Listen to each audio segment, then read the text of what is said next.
الحمد لله نحمده ونستعينه ونستغفره ونؤمن به ونتوكل عليه ونعوذ بالله من شرور أنفسنا ومن سيئات أعمالنا من يهده الله فلا مضل له ومن يضلل فلا هادي له وأشهد أن لا إله إلا الله وأشهد أن محمدا عبده ورسوله أما بعد فإن خير الحديث كتاب الله وخير الهدي هدي محمد صلى الله عليه وسلم وشر الأمور محدثاتها وكل محدثة بدعة وكل بدعة ضلالة وكل ضلالة في النار. أعوذ بالله من الشيطان الرجيم. بسم الله الرحمن الرحيم. قال الله تبارك وتعالى في كلامه المجيد: ما يلفظ من قول إلا لديه رقيب عتيد. سبحانك لا علم لنا إلا ما علمتنا إنك أنت العليم الحكيم. حسبي الله لا إله إلا هو عليه توكلت ورب العرش العظيم. رب اشرح لي صدري ويسر لي أمري واحلل عقدة من لساني يفقه قولي. ربی زدنی علما.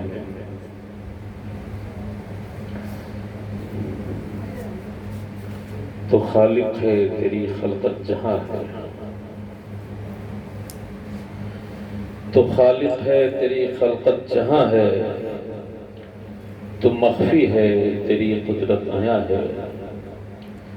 تو خالق ہے تیری خلقت جہاں ہے، تو مخفی ہے تیری قدرت عیاں ہے. تو ہو جلوہ نما ثابت رہے وہ، تو ہو جلوہ نما ثابت رہے وہ. کتنی دور میں طاقت کہاں ہے. یہ بحر و بر، یہ برگ و بار گل بوٹے چمن میں، یہ برگ و بار گل بوٹے چمن میں. تو ہی خوشبو مزہ رنگت رساں ہے، جو تیرا ہو گیا مغضوب یار، جو تیرا ہو گیا مغضوب یار. پھر ایسے کو بھلا راحت کہاں ہے. وَأَحْسَنَ مِنْكَ لَمْ تَرَ قَطُّ عَيْنِي وَأَجْمَلَ مِنْكَ لَمْ تَلِدِ النِّسَاءُ. خُلِقْتَ مُبَرًّا مِنْ كُلِّ عَيْبٍ كَأَنَّكَ قَدْ خُلِقْتَ كَمَا تَشَاءُ. اللہ جل وعلا خالق الورى فالق الحب والنوى لا شریک له کے لیے ہر قسم کی بڑائی، بزرگی، کبریائی، تعریف و توصیف اور حمد و ثنا ہے، جو ہمارا اور آپ کا اس پوری کائنات کا یکا تنہا مربی اور پالنہار ہے، جو ہمیشہ سے ہے، ہمیشہ رہے گا، جس کا نہ کوئی ساجی ہے نہ شریک ہے، جو ہمیشہ سے ہے اور ہمیشہ رہے گا. بعدہ اللہ کے آخری رسول حبیب کبریا امام الانبیاء نبی اکرم رسول معظم سرور دو عالم صلی اللہ علیہ وسلم پر بے شمار درود و سلام کہ جن کی بے انتہا محنت و مشقت کے ذریعے اللہ کا سب سے پیارا، سب سے چہیتا دین اسلام ہم تک، آپ تک پہنچا صلی اللہ علیہ وسلم. حاضر گرامی قدر، آج اس پروگرام میں میں نے آپ کے لیے رسولوں کے سردار ہمارے اور آپ کے نبی کائنات صلی اللہ علیہ وسلم کی ایک بہت ہی بامعنی، بہت ہی معنی خیز، بہت ہی بہتر جو حدیث اپنے آپ میں اتنی جامع ہے کہ اگر اس حدیث پر انسان عمل کر لے، اس حدیث کا حق ادا کرتے ہوئے اگر اس حدیث پر انسان عمل کر لے تو اس دنیا میں بھی آدمی کامیاب رہے گا اور آخرت میں بھی آدمی کامیاب رہے گا. اور یہ اس لیے میں نے کہا کہ عقبہ بن عامر یہ راوی حدیث ہیں اور صرف حدیث کو روایت نہیں کرتے ہیں، حدیث کو بیان نہیں کی، ان کا اپنا پرسنل معاملہ ہے۔ حضرت عقبہ یہ ترمذی کی روایت ہے، یہ روایت ترمذی کے ہے، عقبہ ابن عامر اس حدیث کے راوی ہیں، اور یہ اس میں جو بیان ہے جس کا ذکر ہے خود ان سے اس کا تعلق ہے۔ یہ کہتے ہیں کہ میں نے اللہ کے رسول صلی اللہ علیہ وسلم سے سوال کیا کہ اللہ کے رسول من نجات یا رسول اللہ، اے اللہ کے رسول نجات کس میں ہے؟ سوال کیا تھا؟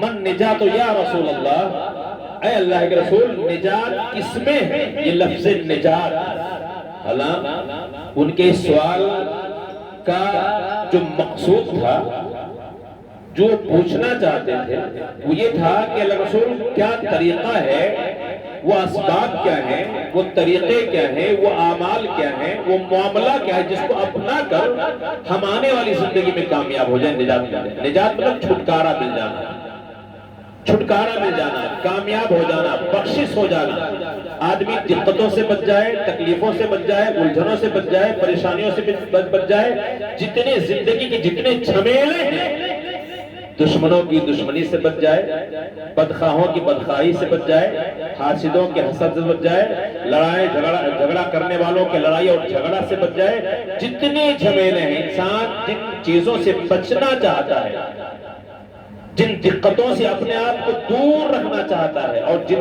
دقتوں کو اپنے آپ سے دور رکھنا بھی چاہتا ہے، ان تمام دقتوں سے، تکلیفوں سے، پریشانیوں سے، مشکلوں سے، اور میں نے کہا کہ ان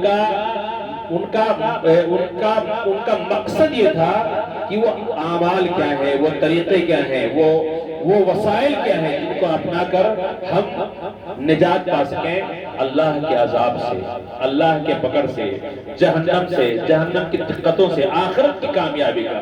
لیکن یہ اسلام کی خوبصورتی ہے، یہ اسلام ہی کا کمال ہے کہ اسلام دنیا کے لیے بھی ہے اور آخرت کے لیے بھی ہے۔ آپ دیکھیں، ربنا آتنا فی الدنیا حسنہ وفی الآخرۃ حسنہ وقنا عذاب النار۔ ایک بندہ جب اپنے پروردگار سے دعا کرتا ہے تو پہلے کیا کہتا ہے؟ ربنا آتنا فی الدنیا حسنہ۔ راحت اندوری کا ایک شعر ہے کہ خوش فہمیوں کی بھیڑ میں بھول کیوں گیا، خوش فہمیوں کی بھیڑ میں یہ بھول کیوں گیا، پہلے مرے گا بعد میں جنت میں جائے گا۔ انسان اس دنیا میں سب سے پہلے اللہ رب العالمین نے ہمیں قرآن کے توسط سے جو دعا سکھائی ہے، وہ دعا یہ ہے ربنا آتنا فی الدنیا حسنہ، کہ اے پاک پروردگار، اے ہمارے پالنہار، رب مانا ہوتا ہے پالنے پوسنے والا، ربنا آتنا فی الدنیا حسنہ، اے پاک پروردگار اس دنیا میں تو ہمیں اچھائی عطا فرما۔ اور حسنہ اتنا جامع لفظ ہے، اتنا جامع لفظ ہے، اتنا جامع لفظ ہے، اس میں آپ کی صحت بھی داخل ہے، یعنی اللہ سے آپ اپنی تندرستی بھی عطا مانگتے ہو، اپنے لیے تندرستی کا بھی سوال کرتے ہو۔ آدمی اگر تنہا ہے، شادی نہیں ہے، تو اس میں بیوی کا طلب بھی داخل ہے کہ وہ اپنے لیے نیک بیوی، حسنہ میں سب داخل ہے۔ اگر بیوی ہو گئی، بچے نہیں ہیں، تو بچے کی پیدائش بھی اس میں داخل ہے، اور اگر بچے ہو رہے ہیں تو ان کی دینی تربیت، وہ نیک ہوں، اچھے ہوں، وہ بگڑے نہ، ادھر ادھر کے نہ ہو جائیں، یہ بھی اس دعا میں شامل ہے۔ جتنی خیرات ہیں، جتنی برکات ہیں، جتنی اچھے معاملات ہیں، جتنی چیزیں انسان اپنے لیے اس دنیا میں طلب کرتا ہے، تمام کے تمام کو آپ کیا کہیں گے؟ حسنہ کہیں گے۔ اسی لیے اللہ رب العالمین نے اپنے بندوں کو جو دعا سے بہت جامع دعا ہے، بہت جامع دعا ہے، ربنا آتنا فی الدنیا حسنہ، اے میرے پاک پروردگار ہمیں دنیا میں اچھائی عطا فرما اور آخرت میں بھی اچھائی عطا فرما، وقنا عذاب النار، اور اے پاک پروردگار ہمیں جہنم کی آگ سے بھی بچانا۔ تو میرے دوستو، نجات کا جو پہلا مفہوم ہے، جو پہلا مقصد ہے، جو پہلا معنی ہے، اور جس معانی کو لے کر صحابی رسول عقبہ ابن عامر نے اللہ کے رسول سے سوال کیا تھا، من نجات یا رسول اللہ، کہ اللہ کے رسول چھٹکارا کس میں ہے؟ چھٹکارے کا طریقہ کیا ہے، راستہ کیا ہے، کون سے وہ اسباب ہیں، عوامل ہیں جن پر چل کر انسان کو کیا مل جائے؟ نجات مل جائے۔ میرے دوستو، یہ سوال دھیان میں رکھیے گا، اس بڑی جامع اللہ کے رسول نے جو جواب دیا ہے اس سوال کے جواب میں کہ اللہ کے رسول چھٹکارا کس میں ہے، چھٹکارے کا راستہ کیا ہے، نجات کیسے ممکن ہے، نجات انسان کو کیسے مل سکتی ہے، یہ سوال ہے۔ اور اس سوال کے جواب میں میرے دوستو اللہ کے رسول نے جو پیارا سا جواب دیا ہے، اگر اس کی گہرائی میں آپ جائیں گے، اس کی تفصیل میں جائیں گے تو آپ دیکھیں گے کہ اللہ کے رسول صلی اللہ علیہ وسلم نے پوری دنیا کو سمیٹ دیا ہے، پوری دنیا کو سمیٹ دیا ہے، اور اس طریقے کو اپنا کر انسان اس دنیا میں بھی تمام دقتوں سے، پریشانیوں سے، الجھنوں سے، بیماریوں سے، ہر طرح سے بچ سکتا ہے، اور آنے والی زندگی جو ہے وہاں بھی وہ اللہ کی رضا پائے گا، اللہ کی محبت پائے گا، اور اللہ کی رضا اور محبت کا جو آخری انجام ہے جنت، وہ جنت بھی اسے ملے گی۔ نبی نے فرمایا، سوال کیا تھا؟ سوال کو نگاہوں کے سامنے رکھنا ہے۔ میں تھوڑی تفصیلی گفتگو انشاءاللہ آپ کے سامنے کروں گا، ایک بات انشاءاللہ رکھنے کی کوشش کروں گا۔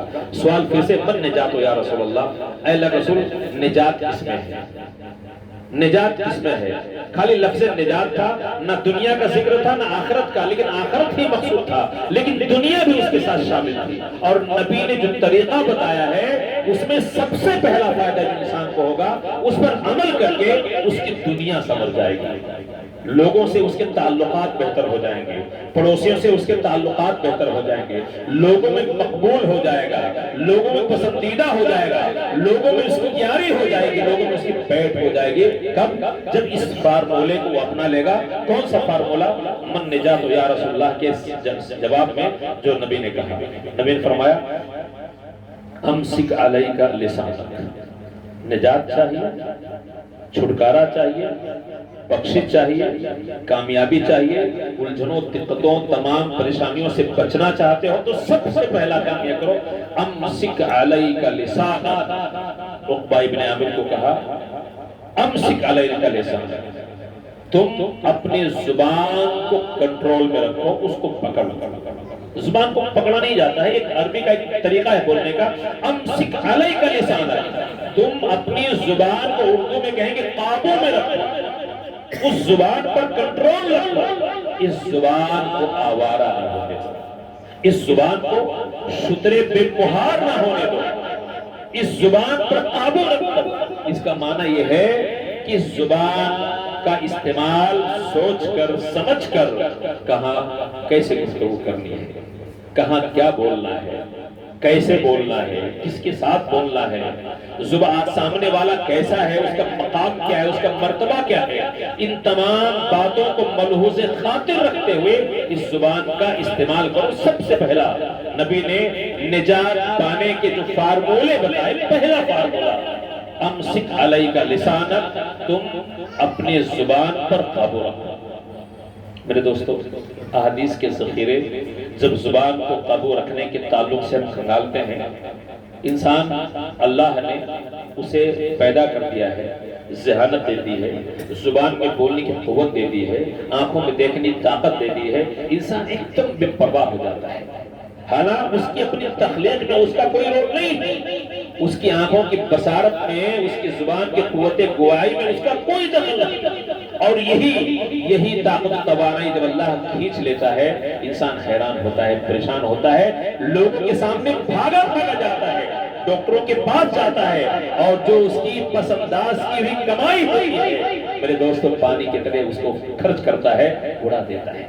اللہ تعالیٰ ہلکی سی نس دباتا ہے، آدمی کی قوت گواہی ختم ہو جاتی ہے، لقوہ گرست ہو جاتا ہے، پیرالائز ہو جاتا ہے، انسان اپاہج ہو جاتا ہے اور لاکھوں روپے خرچ کر دیتا ہے، لیکن جب تک اللہ تعالیٰ اسے صحت کے ساتھ، تندرستی کے ساتھ اچھے طریقے سے دنیا میں رکھتا ہے، ان نعمتوں کی قدر نہیں کرتا ہے۔ جب چاہا، جہاں چاہا، جیسا چاہا، اس زبان کا استعمال کیا، اور یہ زبان میرے دوستو آدمی کی آخرت بنانے میں یا آخرت بگاڑنے میں اس زبان کا بہت بڑا رول ہے۔ حدیث میں ہے، ایک حدیث ہے، من سمتا نجا، جو آدمی خاموش رہنا سیکھ لے، خاموش رہنا سیکھ لے، بلا وجہ بلا مطلب ایسے ہی بلا سوچے سمجھے بولنا ترک کر دے، وہ آدمی کامیاب ہے۔ من سمتا نجا، جس نے اپنے آپ کو خاموش رکھنا سیکھ لیا وہ کامیاب ہے۔ کامیابی کیسے؟ کہ اس دنیا میں کتنی لڑائیاں ہوتی ہیں، کتنے جھگڑے ہوتے ہیں، انسان لوگوں کے حلقہ یارم بیٹھا ہے، لوگوں کی غیبتیں شروع کر دیتا ہے، اسے نہیں خبر کہ بیچ میں کوئی خبری ہے، یہ خبر وہاں پہنچا دے گا۔ اسے نہیں خبر کہ ہمارے اپنے درمیان کوئی خبری ہے، کوئی مخبر ہے، بات یہاں کی وہاں پہنچانے والا ہے، پہنچا دیا اور ویسے نہیں مرچ نمک لگا کر پہنچایا، میرے دوستو جھگڑا ہو گیا، لڑائیاں ہو گئی، انتشار ہو گیا، اختلاف ہو گیا، گالی گلوچ ہو گئی، آپس میں جو محبت تھی اس کا جنازہ نکل گیا۔ آدمی اسی لیے آدمی جو خاموش رہتا ہے، دیش میں آیا لوگوں کو گالیاں بکنے لگا، اسی زبان سے آگے آدمی لوگوں کا مذاق اڑاتا ہے، مذاق اڑاتا ہے، کسی کو کانا کہا، کسی کو لولا کہا، کسی کو لنگڑا کہا، کسی کو گالیاں دیا، کسی کو کمتر سمجھا۔ میرے دوستو اسی زبان کی سب کارستانیاں ہیں، اسی لیے نبی نے فرمایا من سمتا نجا، جو خاموش رہے گا وہ کامیاب رہے گا، جو خاموش رہے گا وہ کامیاب رہے گا۔ حدیثوں میں ہے، ایک حدیث میں ہے، دیکھیے کیا ہے، میں نے قرآن کی جو ایک آیت پڑھی ہے اس کا پہلے ترجمہ سنا دیتا ہوں۔ اللہ رب العالمین فرماتا ہے کہ ما یلفظ من قول الا لدیہ رقیب عتید، انسان اس خوش گمانی میں نہ رہے، اس خوش گمانی میں نہ رہے، یا اس طرح اپنے آپ کو آزاد نہ سمجھ لے کہ انسان اس دنیا میں ہے تو اس پر نگرانی نہیں ہے۔ میرے دوستو ہمارے کندھوں پہ اللہ رب العالمین نے فرشتوں کو مقرر کر رکھا ہے، یہ فرشتے ہر وقت ہمارے ساتھ رہتے ہیں، ہر وقت ہمارے ساتھ رہتے ہیں، اور ہمارے ہر عمل پر، ہماری ہر گفتگو کو یہ ریکارڈ کرتے ہیں۔ ما یلفظ من قول الا لدیہ رقیب عتید، انسان جو بھی بات کرتا ہے، بولتا ہے، جو مضبوط، چست اور چالاک فرشتے ہیں وہ فوراً اس کو لکھ لیتے ہیں۔ حدیث میں ہے کہ انسان، دیکھیے گفتگو کی بات بتا رہا ہوں آپ کو، اس سلسلے میں تو بہت باتیں کی جا سکتی ہیں، لیکن کچھ ایسی چیزیں ہیں جو انسان کیا ہے، کسی سے اس کا کوئی تعلق نہیں ہوتا ہے، حلقہ یارہ ہے، دوستوں کی محفل وہاں بیٹھا ہے، کچھ ایسی گفتگو ہوتی ہے کہ جس کا کسی سے کوئی تعلق نہیں ہوتا ہے، کسی سے کوئی تعلق نہیں ہوتا ہے، صرف مذاق میں لوگوں کو ہنسانے کے لیے آدمی گفتگو کرتا ہے، اس کو بھی نبی نے اس کو بھی برا کہا ہے، اور ایسے آدمی کے لیے میرے دوستو بڑی ہلاکت کی بات کہی ہے۔ حدیث میں ہے ویل، حدیث میں ہے ویل، کہ ویل ہے، ویل لمن، ایسے آدمی کے لیے ویل ہے، ایسے آدمی کے لیے ویل ہے، کس آدمی کے لیے؟ جو جھوٹ صرف اس بات کے لیے بولے کہ اپنے دوستوں کو ہنسائے۔ دیکھیے بڑی بڑی باتیں میں ان کو صرف نظر کرتے ہوئے دوسرے سمت لے چلنا چاہتا ہوں کہ دنیا جانتی ہے کہ گالیاں دینا گناہ ہے، کسی کا مذاق اڑانا گناہ ہے، تہمتیں لگانا گناہ ہے، غیبتیں کرنا گناہ ہے، چغلیاں کرنا گناہ ہے، یہ سب جانتے ہیں، لیکن ہمارے اور آپ کے سماج میں کچھ ایسے معاملے ہیں جن کو انتہائی ہلکا سمجھ لیا گیا ہے، اور اگر 10 کے 10 لوگ ہیں تو وہ اس سے محسوس ہوتے ہیں اور کسی کو وہ چیز بری نہیں لگتی ہے۔ کیا ہے؟ جیسے کتابوں میں ہم پڑھتے ہیں ہنسنا منع ہے، یا مزاحیہ کچھ کلمات ہوتے ہیں، ایک آدمی ہوتا ہے جو کامیڈی کرتا ہے، یا اس کا جو مزاج ہوتا ہے وہ ہنسنے ہنسانے والا ہوتا ہے، ادھر ادھر کی بے پر کی باتیں لاتا ہے جس کا حقیقت سے کوئی تعلق نہیں، زمین سے جس کا کوئی تعلق نہیں۔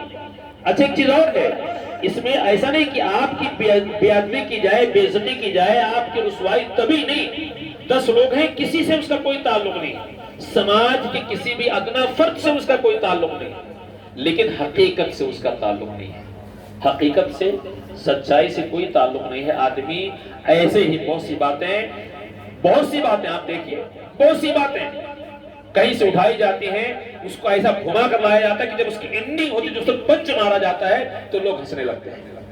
ایسی کوئی بات جو ہنسنے ہنسانے کے لیے ہو، زمین سے اس کا کوئی تعلق نہ ہو لیکن وہ جھوٹی بات ہو۔ حدیث میں ہے ایسے اور نبی نے کہا ویل لہو ویل لہو، ایسے آدمی کے لیے ویل ہے، پہلے ایک مرتبہ کہا، اور ویل جہنم کی ایک وادی ہے، جہنم کا ایک حصہ ہے، ایسے حصے میں جہنم کی اس وادی میں اللہ رب العالمین ایسے لوگوں کو رکھے گا۔ اور نبی نے کہا کہ ایسے آدمی کے لیے ویل ہے، کیسے آدمی کے لیے؟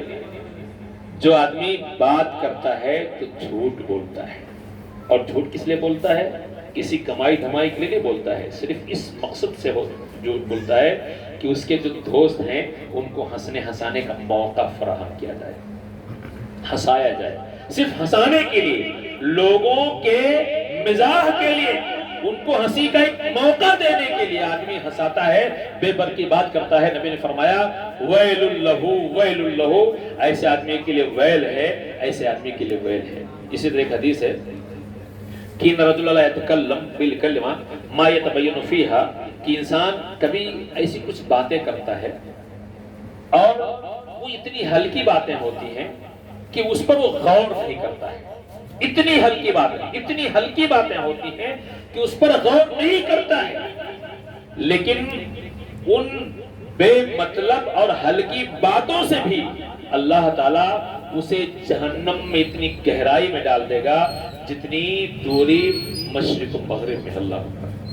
کتنی دوری ہے مشرق و مغرب میں، اتنی دوری اتنی گہرائی میں اللہ تعالیٰ ایسے لوگوں کو جہنم میں ڈال دے گا۔ میرے دوستو، جو بلا مطلب کے بول دیا، غور نہیں کیا، بول دیا سوچا نہیں، بول دیا کیا بولنا ہے اس پر غور نہیں کیا، بلا سوچے جو لوگ بولتے ہیں، میرے دوستو ایسے اب اندازہ لگائیے معمولی باتوں کے لیے ہے، لیکن جو کسی کی عزت و آبرو کو تار تار کریں، کسی پر تہمتیں لگائیں، کسی کو گالی دیں، کسی کا مذاق اڑائیں، کسی کو حقیر جانیں، کسی کی بہنوں اور بیٹیوں پر تہمتیں لگائیں، کسی کی چغلیاں کریں، کسی کی غیبتیں کریں، ان کا کیا انجام ہوگا؟ میرے دوستو یہ عام باتوں، یہ عام، میں نے کہا صرف دو حدیثیں رکھی جس میں کسی کی عزت و آبرو کی بات نہیں ہے، ایک آدمی کسی کو صرف ہنسانے کے لیے کرتا ہے تو بھی نبی نے کہا ویل لہو، ایسے آدمی کے لیے ویل ہے، چاہے جہنم کی ایک وادی کی بات ہو یا تباہی و بربادی کی بات ہو، دونوں باتیں، جو جہنم میں گیا برباد ہو گیا، جو جہنم میں گیا وہ برباد ہو گیا۔ ایک تو یہ، ایک آدمی ایسے ہی کوئی بات بول دیتا ہے، اس پر غور نہیں کرتا کہ میں نے کیا کہا، اس کے بابت بھی نبی نے فرمایا کہ اتنی گہرائی میں جہنم میں داخل کر دیا جائے گا جتنی دوری مشرق و مغرب میں ہے۔ میرے دوستو یہ عام سادھارن باتوں کے لیے ہے۔ تو نبی نے فرمایا کس سوال کے جواب میں؟ من نجات یا رسول اللہ، اے اللہ کے رسول نجات کس میں ہے؟ آپ نے سب سے پہلا فارمول بتایا کہ اگر نجات چاہتے ہو، اب اندازہ لگائیے اگر کتنے ہمارے ایسے دوست ہوتے ہیں، لوگ ہوتے ہیں، کسی سے ان کی کوئی مغز ماری نہیں ہوتی، کیوں؟ انتہائی سادھارن ہوتے ہیں، کسی کی باتیں نہیں کرتے ہیں، کسی کے پیچھے نہیں پڑتے ہیں، بول دیے سن لیے، کوئی ری ایکشن نہیں، نہ کسی کے معاملات میں وہ اپنا ہاتھ داخل، ایک دم، اور یہ سب کے چہیتے ہوتے ہیں۔ دیکھیے کچھ ایسے لوگ ہوتے ہیں کسی کی نہیں، سب کے ساتھ سب سے دعا سلام ہوتا ہے، کسی کی برائی نہیں، کسی کی پیچھے بدخواہی نہیں، کسی کی غیبت نہیں، کسی کی چغلی نہیں۔ میرے دوستو ایسے لوگ سب کے پیارے ہوتے ہیں۔ تو نبی نے فرمایا اچھا یہ دنیا میں بھی آپ دنیا میں لڑائی جھگڑے سے بچ گئے، گالی گلوچ سے بچ گئے، مار پیٹ سے بچ گئے، دنگے فساد سے بچ گئے۔ اگر آپ نے زبان پر کنٹرول کر لیا، اپنے آپ کو، اپنے زبان کو قابو میں رکھا، یقین جان لیجئے جو کسی کا مذاق نہیں اڑاتا ہے، لوگوں کی غیبتیں نہیں کرتا ہے، بے جا نہیں بولتا ہے، کم بولنے والا آدمی، یقین سے آپ دیکھ لیجئے اس کی زندگی میں تکلیفیں سب کچھ نہیں ہوتی ہیں، پڑوسیوں سے بھی اچھے اس کے تعلقات ہوتے ہیں، محلے والوں سے بھی اس کے اچھے تعلقات ہوتے ہیں، لیکن جو لوگ بہت بولنے والے ہوتے ہیں، بے جا بولنے والے ہوتے ہیں، بات بات پر بولنے والے، بہت سے لوگوں سے ان کی مغز ماریاں ہو جاتی ہیں۔ تو نبی نے فرمایا اگر نجات چاہتے ہو تو نبی کا پہلا طریقہ یہ ہے، پہلا فارمولہ یہ ہے، پہلی راز کی بات یہ ہے، امسک علیک لسانک، اپنی زبان کو قابو میں رکھو، اس کو کنٹرول میں رکھو۔ اس کے بعد نبی نے کہا وَلْيَسْكَ بَيْتُكَ، یہ بڑی اہم بات ہے، اس پر بہت کم بات کی جاتی ہے۔ زبان کی تباہ کاریاں بہت عام موضوع ہے، بہت باتیں آپ نے سنی ہوں گی، بہت باتیں آپ کے سامنے کی گئی ہوں گی، لیکن یہ جو ہے یہ بڑی اہم بات ہے جس پر بہت سے لوگ عمل نہیں کرتے ہیں، اس کو سمجھنے کی ضرورت ہے۔ نبی نے دوسرا طریقہ بتایا نجات کا، بچاؤ کا، کامیابی کا، چھٹکارا کا، وَلْيَسْأَكَ بَيْتُكَ، تمہارا گھر تمہارے لیے کشادہ ہو، تمہارا گھر تمہارے لیے کافی ہو۔ کیا مانا؟ میں ایک شعر پڑھ دیتا ہوں کہ دوستوں کے ساتھ شوہر دل کو بہلاتے رہے۔ آج کل کیا ہوتا ہے، اس کا معنی یہ ہے کہ انسان اپنے کاروبار کے لیے جب نکلے، کاروبار سے جب لوٹے تو سیدھا گھر پہنچے۔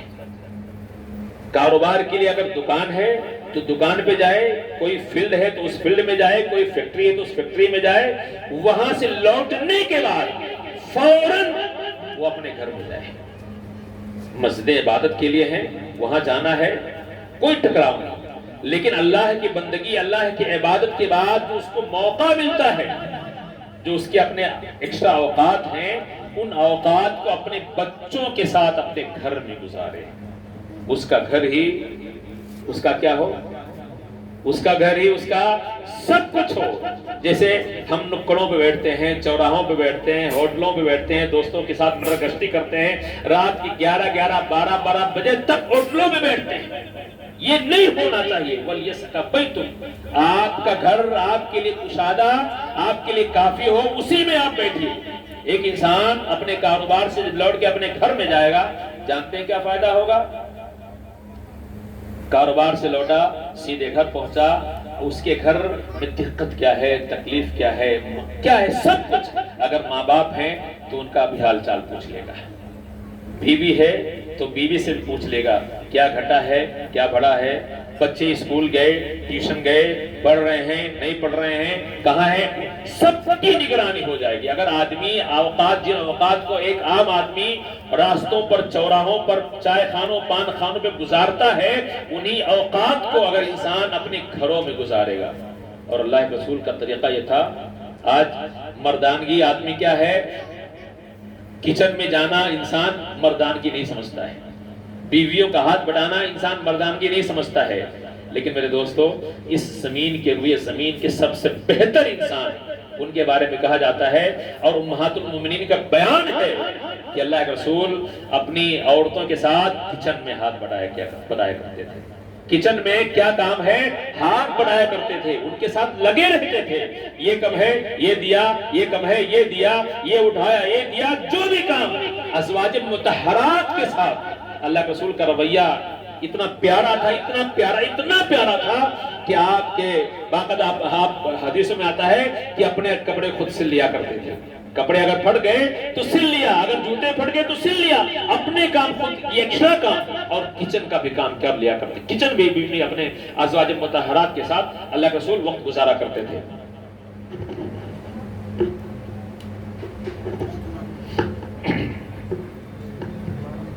تھوڑا سا بس بولو۔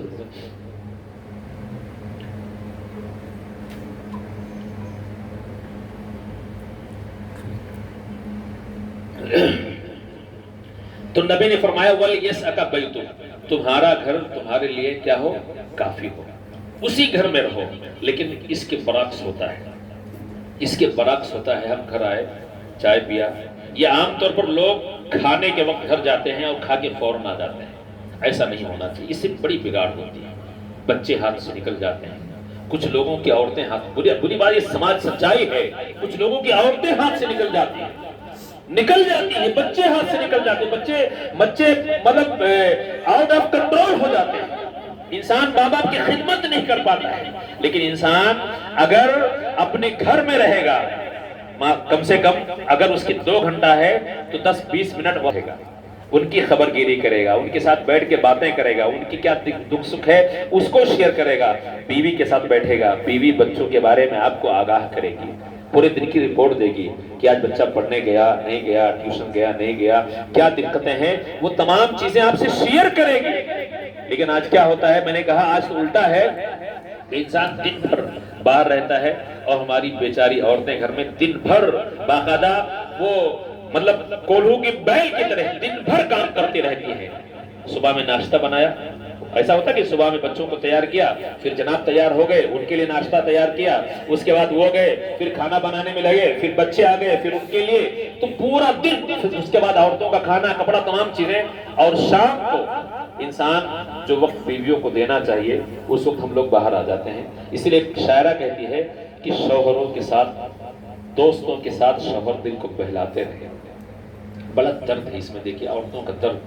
اسی لیے یہ اور درد ہے, اس درد کو, عورتوں کے درد کو, ہمارے سماج میں عورتیں دن بھر کام میں لگی رہتی ہیں, اور شام کو جب شوہر جس وقت 12 بجے پہنچتے تو سو جاتی بیچاری. کیا کریں گے, تھکی ہاری ہیں. تو اسی درد, اسی کرب کو اس نے اس شعر میں کہا ہے کہ شوہروں, دوستوں کے ساتھ شوہر دل کو بہلاتے رہے. دوستوں کے ساتھ شوہر دل کو بہلاتے رہے. سج سنور کر بیویاں بس راہ تکتی رہ گئی ہے.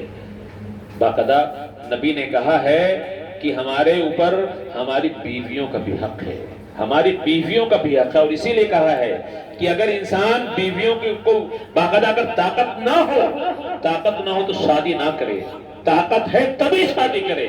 اور ہم نے کسی کو اپنا منکوہا بنا لیا ہے.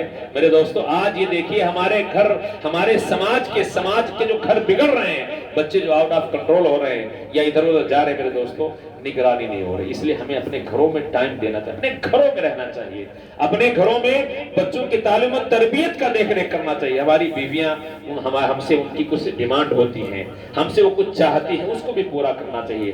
وَلْيَسْأَكَ بَيْتُكَ, تمہارا گھر تمہارے لیے. کیوں, ایک چیز اور ہے, دیکھیے یہ تو دنیاوی پہلو ہو گیا, دونوں کا دو پہلو میں بیان کروں گا. ایک تو یہ ہے کہ اگر ہم نہیں جائیں گے تو بیویاں, بچے, پورا گھر بگڑ جائے گا. لیکن آخرت میں اس کا کیا نقصان ہے؟ نبی نے فرمایا کلکم رائی و کلکم مسئول عن رعیتہ, کہ تم میں سے ہر آدمی چرواہا ہے, ذمہ دار ہے, اور ہر آدمی کو اس کی رعیت کے بارے میں سوال کیا جائے گا. عام طور پر ہم سوچتے ہیں کہ ہم نے گناہ کیا ہے تو اسی کا صرف ہم کو گناہ ملے گا. نہیں, ہمارے بیٹے اگر بگڑتے ہیں, ہماری ماتحتی میں رہنے والے لوگ اگر بگڑتے ہیں, اور ان کے بگڑنے میں کہیں نہ کہیں اگر ہمارا رول ہے تو اس کا گناہ بھی ہمارے سر جائے گا. کیوں؟ نبی نے فرمایا کلکم مسئول, کلکم رائی و کلکم مسئول عن رعیتہ, تم میں سے ہر ایک انسان نگران ہے, ذمہ دار ہے, چرواہا ہے, اور ہر ایک سے اس کی رعیت میں, اس کی ماتحتی میں, اس کے گھر میں جتنے لوگ ہیں ان کی بابت سوال کیا جائے گا. اگر ہمارا بیٹا بگڑ رہا ہے تو اور وہ گناہ کا کام کر رہا ہے تو یہ نہ سوچیں کہ ہم حاجی ہیں, نمازی ہیں, ہم پرہیزگار ہیں, ہم کسی عورت کو آنکھ اٹھا کر نہیں دیکھتے ہیں, ہم جھوٹ نہیں بولتے ہیں, ہم کسی کو گالی گلوچ نہیں دیتے ہیں, کسی کا حق نہیں مارتے ہیں تو ہم کامیاب نہیں. اگر ہماری ماتحتی میں رہنے والے لوگ, ہماری بیوی بگڑتی ہے, ہمارے بچے بگڑتے ہیں, ہمارے کنٹرول, ہمارے نگرانی میں رہنے والے اگر لوگ بگڑتے ہیں, ان سے گناہ ہوتے ہیں, ان سے خطائیں ہوتی ہیں, تو اس کی باز پرس ہم سے بھی کی جائے گی. تو اگر ہم گھروں میں رہیں گے, اپنے بچوں کی دیکھ ریکھ, بچے سدھریں گے, سنوریں گے, ان کی تعلیم و تربیت کا بہتر انتظام ہوگا, تو نبی نے فرمایا کہ وَلْيَسْعَكَ بَيْتُكَ, کیا کرو, تمہارا گھر تمہارے لیے کافی ہو, تمہارا گھر کشادہ ہو, اپنے ہی گھر میں رہا کرو. اور بتاؤں آپ کو, دیکھو گجرات میں ایک چیز بہت اچھی ہے. اللہ کے رسول کا طریقہ یہ تھا کہ جب سفر پہ نکلتے تھے تو اپنی کسی نہ کسی عورت کو لے کر جایا کرتے تھے تاکہ ان کی دل جوئی ہو جایا کرے. اور کبھی کبھی باقاعدہ رات میں بھی اللہ کے رسول اپنی عورتوں کو لے کر نکلا کرتے تھے. میں بتاؤں, اندھیری رات تھی, آپ گزر رہے تھے, آپ نے دیکھا کہ صحابی ہے, اندھیری رات تھی, اللہ کے رسول تھے, آپ کے ساتھ آپ کی ایک بیوی تھی, آپ گزرے, اس صحابی کی نگاہ آپ پر پڑی, اللہ کے رسول تھوڑا دور گئے, پھر واپس لوٹ کر آئے, اور آپ نے ان سے کہا بھائی سنو, یہ میری بیوی فلاں ہے. یہ کیا ہے؟ یہ میری بیوی فلاں ہے. حالانکہ اس واقعے کو کئی جگہوں پر آپ اس کو فٹ کر سکتے ہو، لیکن میں یہ بتانا چاہتا ہوں کہ اللہ کے رسول اپنی عورتوں کو باقاعدہ سیر بھی کرایا کرتے تھے، گھمایا بھی کرتے تھے، ان کو ادھر ادھر لے بھی جایا کرتے تھے۔ ہمیں بھی لے جانا چاہیے، ہمیں بھی لے جانا چاہیے۔ باقاعدہ عورتوں کے حقوق کے بارے میں ہے کہ جب تم کھاؤ تو اسے بھی کھلاؤ، عورتوں کے بارے میں ہے کہ جب تم کھاؤ تو اسے بھی کھلاؤ۔ مطلب کیا ہوا؟ جیسا کھاؤ، جیسا کپڑا پہنو، جب تم اپنے لیے کپڑا بناؤ تو ان کے لیے بھی بناؤ۔ مطلب اپنے لیے اگر بہتر کپڑے بناتے ہو، اچھے کپڑے بناتے ہو، ہزاروں کے کپڑے بناتے ہو، تو اپنی بیویوں کے لیے، جنہوں نے باقاعدہ اپنے آپ کو تمہارے حوالے کر دیا ہے، تمہارے حوالے کر دیا ہے، تمہارے سپرد کر دیا ہے، اب جو تمہاری عزت و آبرو ہے، تمہارا ناک ہے، تمہارا ناک ہے، تمہارا سینہ جو چوڑا ہو تو تمہاری عورتوں سے ان کا بھی، جب تم خود کھاؤ تو ان کو بھی کھلاؤ، جب تم کپڑے پہنو تو ان کو بھی۔ مطلب اگر 1000 12 1500 2000 4000 کے کپڑے آپ بنواتے ہو تو عورتوں کے لیے 200 400 کے کپڑے مت بنواؤ، ان کے لیے بھی اسی لیول کا، اسی اسٹینڈرڈ کا، جس لیول کے کپڑے آپ بنواتے ہو اپنی بیویوں کے لیے بھی بناؤ۔ اور جیسا کپڑا، اگر آپ گئے کہیں کھانے، نانا وٹی گئے یا ادھر ادھر گئے، کہیں بھی سگڑی میں گئے، کہیں بھی کھانا کھانے گئے، تو بہتر یہ ہے لوٹتے وقت بیویوں کے لیے پارسل بھی لے آؤ۔ نبی نے فرمایا کہ جب تم خود کھاؤ تو ان کو بھی کھلاؤ۔ آپ وہاں کھا لیے، آسودہ حال ہو کے آ گئے، بیوی کے لیے کچھ نہیں لائے، لانا چاہیے، اس سے محبتوں میں اضافہ ہوتا ہے۔ وہ بیوی آپ کے لیے اور زیادہ خوبصورتگی اس کے اندر آ جائے گی، محبت کے دریا اس میں پھانٹے مارنے لگے گا، آپ کی قدر، آپ کی منزلت بڑھ جائے گی۔ تو یہ جو چھوٹی چھوٹی چیزیں ہیں گھروں کو سنوارتی ہیں۔ آپ کو باہر گھومنا ہے، دوستوں کے ساتھ مت جاؤ، اپنے بچوں کے ساتھ جاؤ۔ لوگ دوستوں کے ساتھ جاتے ہیں، ادھر ادھر جاتے ہیں، نہیں، آپ اپنے بچوں کے ساتھ جاؤ، ان پر خرچ کرو، ان پر خرچ کرنے پر ثواب بھی ہے۔ یہ سمجھ لیجئے۔ صدقہ کے بارے میں سوال کیا گیا تو نبی نے فرمایا کہ انسان جب اپنی بیوی کے منہ میں لقمان، اس کو بھی صدقہ نبی نے کہا۔ لوگ چونک گئے، یہ اسلام کی اچھائی ہے، دیکھیے اس سے بہتر دین کہاں ملے گا؟ تو نبی نے فرمایا وَلْيَسْعَكَ بَيْتُكَ، تمہارا گھر تمہارے لیے کشادہ ہو، کافی ہو، اپنے گھروں میں رہا کرو، اپنے گھروں پر میں رہا کرو گے تو پورے گھر والوں کے سب کی حقوق ادا کرو گے، سب کی نگرانی کرو گے، سب کی دیکھ ریکھ کرو گے۔ ماں ہے تو سر پہ تیل بھی لگا دو گے، باپ ہے تو پیر بھی دبا دو گے۔ ویسے جب آپ نہیں آؤ گے تو کہاں ہوگا؟ بچہ ہے، لاؤ ہوم ورک دکھاؤ، اس کا ہوم ورک دیکھ لو گے، یہ ہوم ورک کیوں نہیں ہوا، اس کو ڈانٹو گے، اس کے ٹیچر کو فون کرو گے، بچہ تھوڑا سہمے گا، اس کو لگے گا میرے والد میری کارگزاری پر نگاہ ہے ان کی، وہ تھوڑا سترک ہو جائے گا۔ لیکن آپ خود دیکھ لیے، آپ سمجھ ایسے لوگ جو اپنے گھروں سے ایک دم دور رہتے ہیں، آپ ان کے گھروں کا حال دیکھ لیجئے۔ اور یہ دولت، جس دولت کے کمانے میں ہم سب کچھ بھول جاتے ہیں میرے دوستو، ہماری سانسوں کے ساتھ تک بس جیسے ہمارے سب چھوٹ گیا۔ ہم نے اور آپ نے کتنے ایسے لوگوں کو دیکھا، ایسے ناخلف اولادوں کو دیکھا ہے کہ مرنے کے بعد میں اللہ سے دعا کروں گا کہ میری بات غلط ہو، کہ کتنے ایسے لوگ، غلط میں کہہ رہا ہوں، کتنے ایسے بچوں کو دیکھا ہے کہ ان کے بارے میں یہ بدگمانی نہ ہو۔ میں چاہوں گا کہ آدمی خود نماز نہیں پڑھتا ہے، خود اپنے لیے دعا نہیں کرتا ہے، تو اپنے ماں باپ کے لیے کیوں دعا کرے گا، کیسے دعا کرے گا؟ تو انسان جب اپنے بچوں پر نگاہ رکھے گا، اپنی بیویوں پر نگاہ رکھے گا، اپنے ماں باپ کی خدمت کرے گا، ان کے پاؤں کے پاس بیٹھ کر ان کے پیر دبائے گا، ان کے سرانے بیٹھ کر ان کے سروں میں تیل لگائے گا، ماں باپ کی دعائیں لے گا، یقین جان لیجئے ماں کے بارے میں تو سب نے کہا، ہم نے آپ نے سب نے سنا کہ ماں کے قدموں تلے جنت ہے، لیکن باپ کو جنت کا دروازہ کہا گیا ہے۔ باپ کو جنت کا دروازہ کہا گیا ہے۔ تو یہ سب فوائد ہوں گے کب؟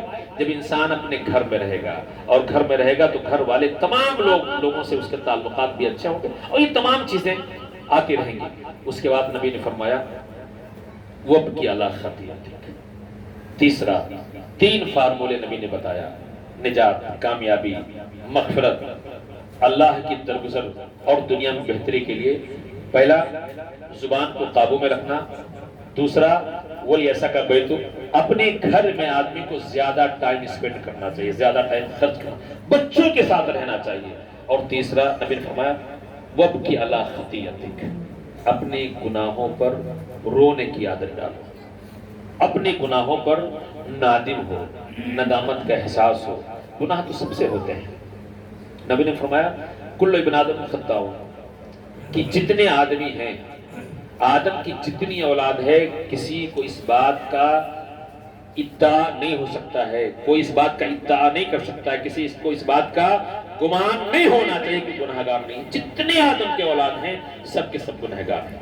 آدمی جانے میں انجانے میں کبھی نہ کبھی انسان گناہ کر دیتا ہے، لیکن نبی نے فرمایا خیر الخطائین التوابون، سب سے بہتر گنہگار۔ دیکھو نبی کے بھی کتنے پیارے الفاظ ہیں۔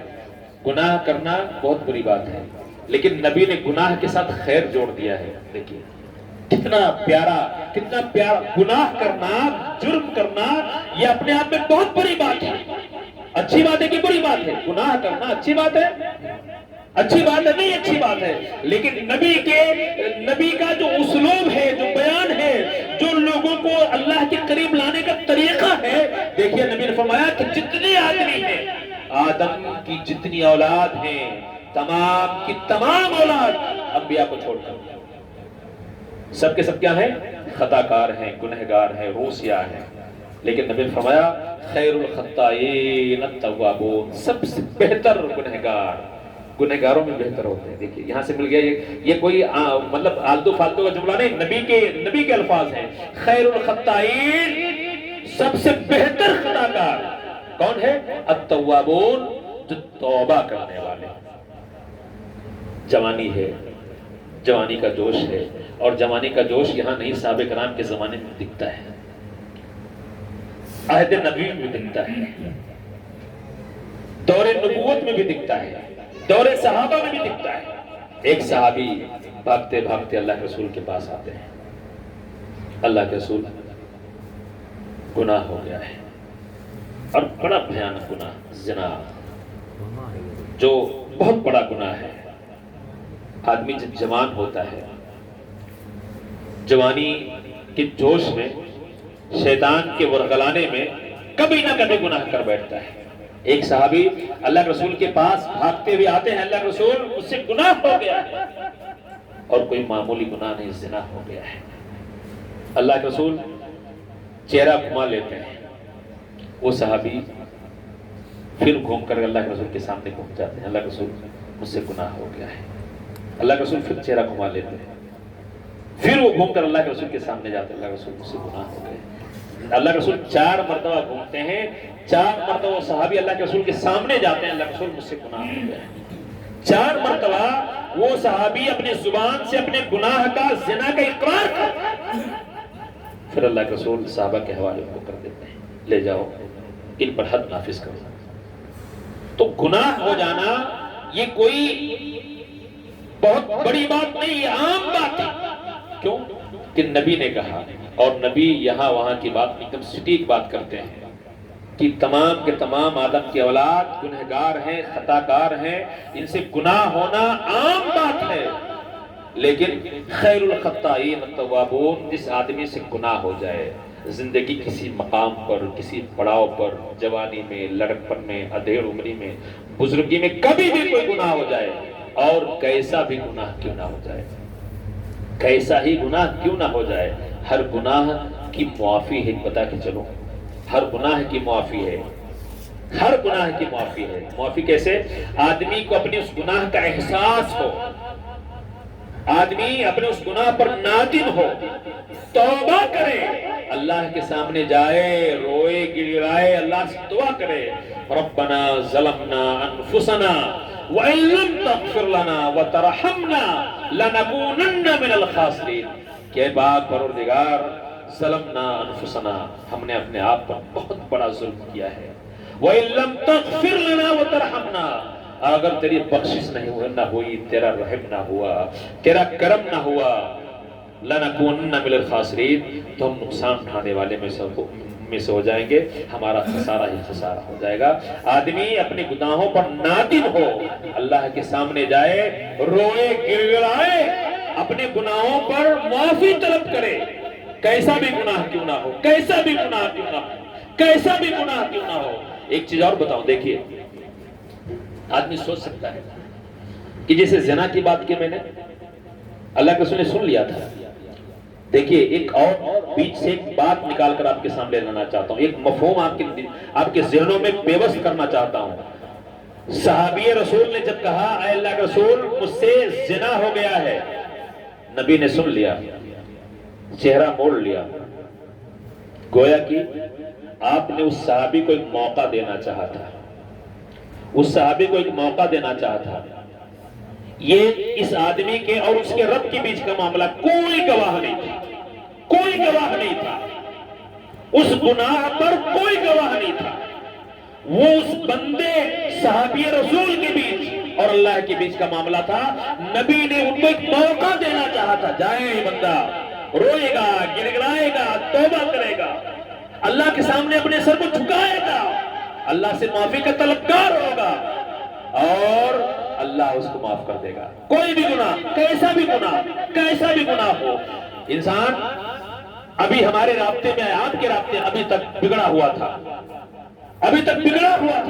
بدعتوں میں تھا، شرک کے اعمال میں تھا، اللہ نے اسے ہدایت دی، اسے توفیق دی، اسے راہ راست کی تمیز دی، اب وہ نادم ہو رہا ہے، اللہ ایک لمبی عمر ہے اللہ ہم نے شرک میں گزار دی، بدعتوں میں گزار دی، ادھر ادھر گزار دیا ہے اللہ، بے خبر تھا، لا علم تھا، تیرے دین کی اچھی دعوت نہیں ملی تھی، اللہ میں تجھ سے توبہ کر رہا ہوں، میرے پچھلے گناہ معاف کر دے، میں یہاں گیا وہاں گیا، یہاں گیا وہاں گیا، ہزار جگہ گیا، انسان نام لے کر اے اللہ میں یہاں گیا، اے اللہ میں یہاں گیا، اے اللہ میں یہاں گیا، اپنے ماضی کو، اپنے عتیق کو، اپنے پاسٹ کو یاد کرتا ہے، اللہ کے سامنے آنکھوں سے آنسو بہاتا ہے۔ یقین جان لیجئے اللہ بڑا کریم ہے، اللہ بڑا رحیم ہے۔ آنکھوں سے آنسو گرنا اللہ کو اتنے محبوب ہے، اتنے محبوب ہے کہ حدیث میں ہے لا یلج النار رجل، اللہ جہنم میں ایسے آدمی کو داخل نہیں کرے گا جو علیت سے، اللہ کے خوف سے روئے اور اس کی آنکھوں سے آنسو بہہ جائے۔ ایک انسان اللہ کے خوف سے، اللہ کی خشیت سے روئے اور اس کی آنکھوں سے آنسو بہہ جائے، میرے دوستو آنسو جب تنہائی میں گرنے ہوتے ہیں، آپ رات کے 3 بجے اٹھتے ہیں، کوئی نہیں دیکھنے والا ہے، آپ کی بیوی آپ کے گھر میں آرام سے سو رہی ہے، بچے آرام سے سو رہے ہیں، لیکن آپ کے دل میں بے چینی ہے، آپ نے بڑے بڑے گناہ کیے ہیں، آپ کو یاد آ گیا کہ مرنا ہے، پتہ نہیں زندگی دھوکہ کب دے جائے، دغا کب دے جائے، موت سامنے آ جائے، موت کے آغوش میں ہم چلے جائیں۔ آدمی اپنے عتیق کو، اپنی ماضی کو یاد کر روتا ہے، بے چین ہو گیا۔ اس نے دیکھا کتنے لوگ بڑے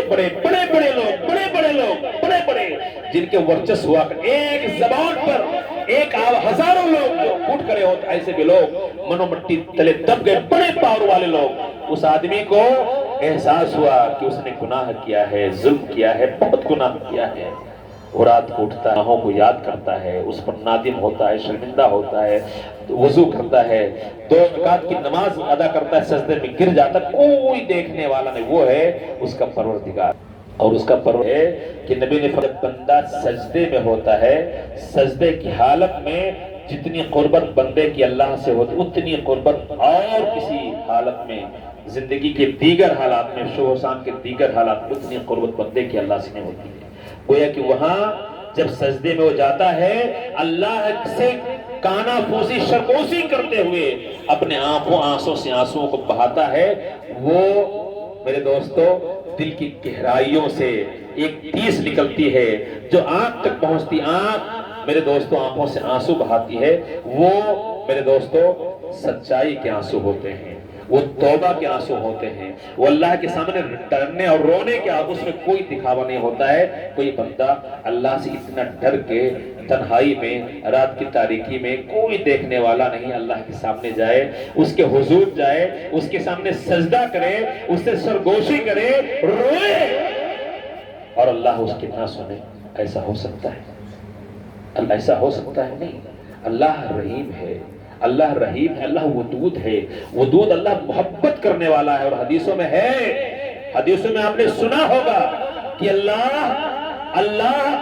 اس دنیا میں یہ جو رحمت ہے نا، رحمت اور محبت ہے نا، اس کے 100 حصے بنائے۔ کتنے بنائے؟ 100 حصے بنائے، 100 حصے، 100 حصے، اس میں سب کچھ، اس میں رحمت بھی آئی، محبت بھی آئی، پیار بھی آیا، الفت سب۔ اس دنیا میں اللہ نے 100 رحمت کے 100 حصے بنائے، اور ایک حصہ رحمت و محبت کا اس دنیا میں جتنے چرند ہیں، پرند ہیں، درند ہیں، انسان ہیں، جنات ہیں، حیوان ہیں، جتنے ہیں، سب میں اللہ رب العالمین نے ڈیوائیڈ کر دیا، سب میں ایک حصہ۔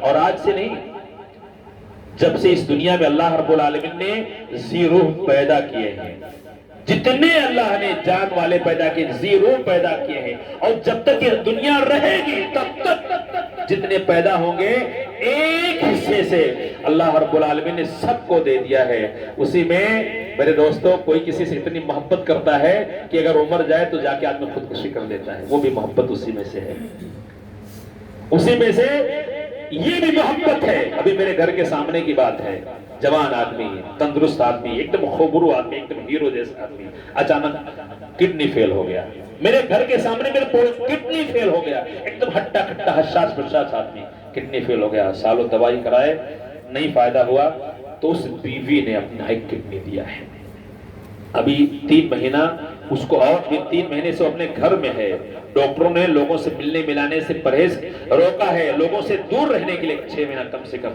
ابھی 3 مہینہ ہو چکا ہے، اس بیوی نے اندازہ لگائی وہ محبت کہاں تھی، اسی محبت میں، وہی ایک محبت، ایک حصہ جو پوری دنیا میں، کہیں ماں ہے، کہیں ماں اپنے بیٹے کے لیے اپنے آپ کو قربان کر دیتی ہے، اور نبی نے فرمایا، ایک مثال دیا کہ اسی ایک محبت کی ڈیوائیڈیشن کا وہ حصہ ہے، اس کا وہ نظارہ ہے، اس کا وہ منظر ہے، جو تم اس جانور کو دیکھتے ہو کہ جب اپنے بچے کو دودھ پلاتی ہے تو اپنی ٹانگ کو اٹھا لیتی کہ اس کا بچہ کہیں اس کو تکلیف نہ ہو جائے۔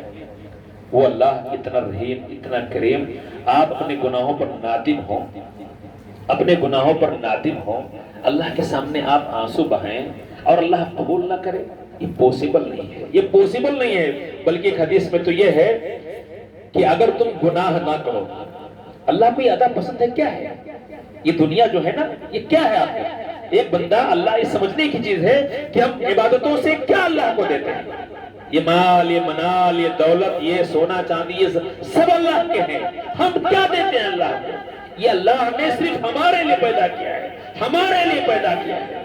ایک حدیث میں ہے کہ لَوْ لَمْ تَذْنِبُوا، کہ اگر تم گناہ نہ کرو، لَذَهَبَ اللَّهُ بِكُمْ، تو اللہ تم کو ختم کر دے گا۔ اگر انسان سب گناہ مطلب ایک دم فرشتوں جیسے ہو جائیں تو پھر انسان کی تخلیق کا مقصد کیا ہے؟ ضرور کچھ امتیاز کرنا تھا اللہ کو، کچھ الگ کرنا تھا اللہ کو۔ سب اگر فرشتوں ہی جیسے ہو جاتے، فرشتے نہ کھاتے ہیں، نہ پیتے ہیں، نہ سوتے ہیں، نہ انہیں انسانوں جیسی ضرورت ہوتی ہے، نہ اور کوئی معاملہ ہو، نہ گناہ کرتے ہیں، اگر ان سے ہی جیسا ہونا ہوتا تو انسان کو اللہ کیوں پیدا کرتا؟ فالا فرشتوں نے سوال کیا تھا نا، جب اللہ نے انسان کو، حضرت آدم کو پیدا کیا اور فرشتوں کے سامنے پیش کیا، تو فرشتوں نے سوال کیا تھا کہ اللہ آخر کو کیوں پیدا کیا ہے؟ اگر بندگی کی بات ہے، عبادت کی بات ہے، تیرے سامنے سروں کو جھکانے کی بات ہے تو اللہ کافی، ورنہ یہ تو لڑائی کریں گے، جھگڑا کریں گے، مار پیٹ کریں گے، قتل و خورجی کریں گے، دنگا و فساد کریں گے، اللہ تم نے پیدا کیوں کیا؟ تو اللہ نے کہا تھا کہ فرشتوں، جو میں جانتا ہوں وہ تم نہیں جانتے ہو۔ تو حدیث میں ہے کہ لولم، کہ اگر تم گناہ نہ کرو، لذہب اللہ بکم، تو اللہ تم کو ختم کر دے گا، اور ایسی قوموں کو، ایسے لوگوں کو لائے گا جو گناہ کریں گے، گناہ کے بعد اللہ کے سامنے ہاتھ اٹھائیں گے، توبہ کریں گے، روئیں گے، گڑگڑائیں گے، اللہ ان کی توبہ قبول کرے گا۔ اس کا معنی یہ ہوگا کہ اللہ تعالیٰ بندوں سے رونے کو، گڑگڑانے کو، توبہ کرنے کو، آنکھ سے آنسو بہانے کو پسند فرماتا ہے۔ اور حدیثوں میں ہے کہ اللہ تعالیٰ رونے کو اتنا پسند کرتا ہے کہ اگر تم رو نہ پاؤ، اگر آدمی اتنا پتھر دل ہے، جسے آج بات چلی، کبھی کبھی کیا ہوتا ہے، جیسے محفلوں میں بیٹھنے کا فائدہ یہ ہوتا ہے کہ دلوں کا میل کم ہو جاتا ہے، دل نرم ہو جاتے ہیں۔ وَذَكِّرْ فَإِنَّ الذِّكْرَ تَنفَعُ الْمُؤْمِنِينَ، ذکر کرو، نصیحتیں کرو، اس سے مومنوں کو نفع پہنچتا ہے۔ اب ہم نے رونے کے بہت فائدے سنے، ہمارا بھی دل رونے، لیکن اتنے پتھر دل ہے، نہیں آنکھوں سے آنسو آتا ہے، تو کہا گیا ہے کہ رونے کی صورت بناؤ، رونے کی صورت بناؤ، اللہ کو وہ ادا بھی پسند آتی ہے، اللہ کو ادا بھی پسند آتی ہے۔ اللہ دیکھتا ہے کہ بندہ رونا چاہتا لیکن نہیں رو پاتا ہے تو رونے کی ایکٹنگ کرتا ہے، ایکٹنگ بھی اللہ کو پسند ہے، وہ ایکٹنگ خالص ہے، دنیا کو دکھانے کے لیے نہیں، یعنی ظاہر کرو، رونے جیسی مطلب صورت بناؤ اللہ کے سامنے، اللہ کے سامنے کسی کو دکھانے کے لیے۔ ریا تو حرام ہے، شرک ہے، اس کی بات نہیں ہے، ایک دم خالص جذبے کے ساتھ، خالص دل کے ساتھ آپ رونا چاہتے ہو لیکن نہیں رو پاتے ہو، آپ کی آنکھوں سے آنسو نہیں جاری ہوتا ہے، تو رونے کی کیفیت بناؤ، رونے کا چہرہ بناؤ، ایک دم رونے جیسا ایسا بناؤ۔ تو نبی نے، اور میرے دوستوں رونے کی بات بتاؤں آپ کو، یہ اللہ کے ڈر سے رونے کی بات ہے۔ حدیث میں ہے کہ اللہ تعالیٰ ایسے آدمی کو جو اللہ کے خوف سے رو دے، جہنم کی آگ، وہ جہنم میں داخل نہیں ہوگا یہاں تک کہ دودھ سے، تھنوں سے جو دودھ نکلتا اس میں داخل ہو جائے۔ جیسے تھنوں میں دودھ کا انٹری، دوبارہ ری انٹری ممکن نہیں ہے، ایسے آدمی کا جو اللہ کے خوف سے، خشیت سے روتا ہے، میرے دوستو اس کا جہنم میں داخلہ محال ہے۔ جیسے دودھ کا تھن میں جانا واپس محال ہے، ایسے کوئی بندہ، اور یہ سمجھ لیجئے جب اللہ کی بندگی عبادت در اپنے عروج پر ہوگا، اپنے بلندی پر ہوگا، تب جا کے بندہ روئے گا، ورنہ نہیں روئے گا۔ ورنہ لوگ کتنے گناہ کر کے ایسے لیٹ گو کر دیا کرتے ہیں، لیٹ گو کر دی، کتنے گناہ کرتے ہیں، اتنا گناہ انسان کرتا ہے کہ اسے پشچاتاپ بھی نہیں ہوتا ہے، اسے احساس بھی نہیں ہوتا کہ ہم نے اتنا گناہ کیا۔ صبح سے شام تک کسی کو گالی دیا، کسی کو مذاق اڑایا، کسی کی تہمتیں کی، کسی کا یہ کیا، پورا دن اور آسانی سکون کی نیند سو جاتا ہے۔ حالانکہ مومنوں کا معاملہ ایسا نہیں ہوتا ہے۔ مومن جب اپنے بستر پر جاتا ہے تو پورے دن کو باقاعدہ ون بائی ون ایسے صفات در صفات باقاعدہ دیکھتا ہے، اور باقاعدہ بستروں پر وہ کروٹیں بدلتا رہتا ہے۔ تتدافع جنوب ہونے مجاز باقاعدہ ہے، یہ اپنے باقاعدہ یہ جب اپنے بستروں پر جاتے ہیں تو باقاعدہ ان کی نیند سے دور ہو جاتے ہیں، اور باقاعدہ اپنے رب سے یہ دعا کرتے ہیں، خوف کے ساتھ، امید کے ساتھ، لالچ کے ساتھ۔ تو میرے دوستو اچھا ایک چیز اور بتاؤں، جہاں تک رونے کی بات آئی، ایک حدیث میں ہے کہ اللہ دو آنکھوں کو جہنم کی آنکھ کے حوالے نہیں کرے گا۔ ایک آنکھ جو اللہ کے خوف سے روئے، اور ایک آنکھ جو اللہ سرحد ہے، مطلب جو اسلامی مالک ہیں ان کی نگرانی میں جو اپنے آپ کو جگاتی رہے، ایسے دو آنکھوں کے بارے میں نبی نے فرمایا کہ ایسی دو آنکھ جہنم کی آگ میں داخل نہیں ہوں گے، یا اس کو دیکھیں گے بھی نہیں۔ اچھا ایک چیز اور بتاتا چلوں، جسے رونے کی بات آئی، یہ اللہ کے خوف سے رونے کی بات ہے، ورنہ کیا ہے، آدمی کئی مرحلوں میں روتا ہے، کبھی خوشی کے آنسو ہوتا ہے، کبھی غم کے آنسو ہوتا ہے، یا اس کے علاوہ کبھی آدمی دیکھا دیکھی رونے لگتا ہے۔ جیسے کبھی کوئی ایسا منظر آ جائے، ہمارے آپ کے پڑوس میں ایک ساتھ دو چار لوگ مر جائیں، حادثہ ہو جائے، ایکسیڈنٹ ہو جائے، بچے، ایسی درد انگیز آ جاتی ہے کہ آدمی کی آنکھوں سے خود بخود آنسو جاری ہو جاتے ہیں، خود بخود آدمی کے آنکھوں سے آنسو جاری ہو جاتے ہیں۔ یا کبھی آدمی کچھ اتنی خوشی اس سے میسر ہو جاتی ہے، اتنی خوشی کہ اس خوشی کے مارے بھی وہ رونے لگتا ہے۔ میں ایک آپ کو یہ واقعہ بتا دوں، حضرت ابی بن کعب کا واقعہ ہے۔ ایک مرتبہ اللہ کے رسول نے کہا ہے، ابی آج تم مجھے قرآن پڑھ کر سناؤ۔ حضرت ابی بن کعب کی بات ہے، اللہ کے رسول نے کہا، ابی آج تم مجھے قرآن پڑھ کر سناؤ، اور بتاؤں اللہ نے کہا ہے کہ تم ابی بن کعب سے قرآن کی تلاوت سنو۔ جب اللہ کے رسول نے حضرت ابی بن کعب سے بات کہی تو حضرت ابی بن کعب کو رہا نہ گیا، انہوں نے کہا، اللہ رسول کیا سچ میں اللہ نے عرش پر میرا نام لیا ہے؟ حضرت ابی بن کعب کی بڑی پیاری آواز تھی، بڑی اچھے انداز میں آواز میں قرآن کی تلاوت کیا کرتے تھے۔ اللہ رسول نے فرمایا، اے ابی، اللہ نے کہا ہے، اللہ کا حکم ہے کہ میں آج ابی بن کعب کی زبان سے قرآن کی تلاوت سنوں۔ ابی بن کعب نے کہا، اللہ رسول کہ اللہ نے عرش پر میرا نام لیا ہے؟ نبی نے کہا، اے ابی، اللہ نے عرش پر آپ کا نام لیا ہے۔ یہ جملہ سننا تھا، کہتے ابی بن کعب کی آنکھوں سے آنسو جاری ہو گئے۔ یہ خوشی کے آنسو تھے، خوشی کے آنسو، انہیں اتنا اچھا لگا، انہیں اتنی خوشی تھی کہ اللہ نے ان کا نام عرش پر لیا ہے۔ اور اپنے نبی کو باقاعدہ سندیشہ بھجوایا ہے کہ اے نبی آج تم ابی ابن کعب کی آپ زبانی قرآن سنو۔ کبھی آدمی غم میں بھی روتا ہے۔ اللہ کے رسول کی زندگی میں کئی واقعات آئے، کئی واقعات۔ ایک مرتبہ تو آپ کے اپنے بیٹے آپ کے ہاتھوں میں حضرت ابراہیم آپ کے آغوش میں مر چکے ہیں، اس دنیا سے جا چکے ہیں۔ باقاعدہ آپ ان کا نام لے کر کہتے ہیں کہ میرے بیٹے ابراہیم تمہارے جانے سے مجھے تکلیف ہے، مجھے حزن ہے، مجھے ملال ہے، اور آنکھوں سے آنسو جاری ہو جاتے ہیں۔ اسی طرح ایک مرتبہ آپ کے نواسے کی میت ہوتی ہے، قریب المرگ ہے، ایک دم قریب المرگ ہے، اب مریں کہ تب مریں۔ آپ کی بیٹی آپ کو بلاوا بھیجتی ہیں، آپ کو بلاتی ہیں، اللہ رسول اپنی بیٹی کے ہاں جاتے ہیں، دیکھتے ہیں میرا نواسا ایک دم قریب المرگ ہے، اب مرا کہ تب مرا، ایک دم مرنے کی حالت میں ہے۔ اس کو اٹھاتے ہیں، اپنے ہاتھوں میں لیتے ہیں، اور آپ کا نواسا آپ کے ہاتھوں میں اللہ کو پیارا ہو جاتا، وہاں بھی آپ کی آنکھوں سے آنسو جاری ہو جاتے ہیں۔ تو یہ آنکھوں سے آنسو جاری ہو جانا میرے دوستوں میں بتاؤں، یہ بڑی اونچی صفت ہے، بڑی اونچی صفت ہے۔ رونا یہ کوئی مطلب یہ نامردی کی بات نہیں ہے، یہ مردانگی کی بات ہے۔ کیوں؟ اللہ کے رسول سے بہتر مرد کون ہو سکتا ہے؟ اللہ کے رسول سے بہتر مرد کون ہو سکتا ہے؟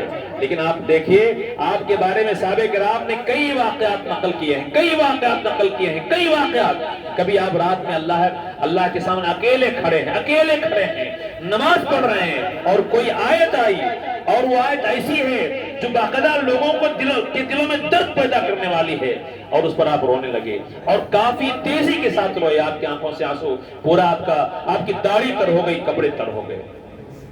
تو میرے دوستو، یہ رونا جو ہے یہ بڑی عظیم صفت ہے۔ تو نبی سے سوال کیا گیا، من نجات یا رسول اللہ، اللہ رسول نجات کس میں ہے؟